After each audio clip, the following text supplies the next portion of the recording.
5.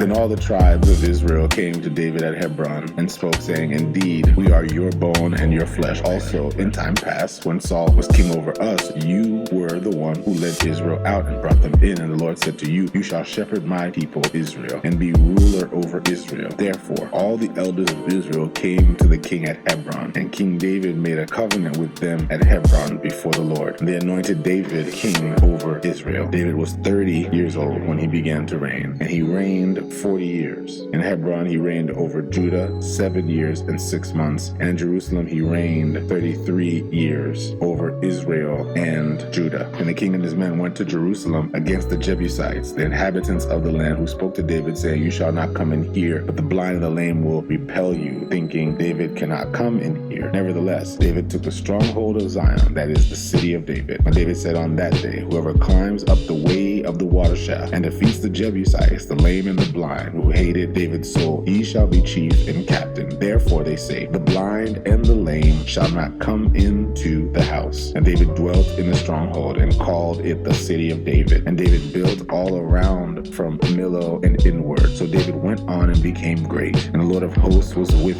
him. And Hiram, king of Tyre, sent messengers to David, and cedar trees, and carpenters, and masons, and they built David a house. So David knew that the Lord had established him as king over Israel, and that he exalted his kingdom for the sake of his people over Israel. So David took more concubines and wives from Jerusalem after he had come from Hebron. Also, more sons and daughters were born to David. Now these were their names who were born to him in Jerusalem: Shammua, Shobab, Nathan, Solomon, Ibhar, Elishua, Nepheg, Japhia, Elishama, Eliada, and Eliphalet. Now when the Philistines heard that day that they anointed David king over Israel, all the Philistines went up to search for David. David heard of it and went down to the stronghold. The Philistines also went and deployed themselves in the valley of Rephaim. So David inquired of the Lord, saying, Shall I go up against the Philistines? Will you deliver them into my hand? And the Lord said to David, Go up, for I will doubtless deliver the Philistines into your hand. So David went to Baal Perazim, and David defeated them there, and said, The Lord has broken through my enemies before me, like a breakthrough of water. Therefore he called the name of that place Baal Perazim. And they left their images there, and David and his men carried them away. Then the Philistines went up once again and deployed themselves in the valley of Rephaim. Therefore David inquired of the Lord, and he said to them, You shall not go up, circle around from behind them, come upon them in the front of the mulberry trees. And it shall be, when you hear the sound of marching in the tops of the mulberry trees, you shall advance quickly, when the Lord will go out before you to strike the camp of the Philistines. And David did so, as the Lord commanded him, and he drove back the Philistines from Geba as far as Gezer.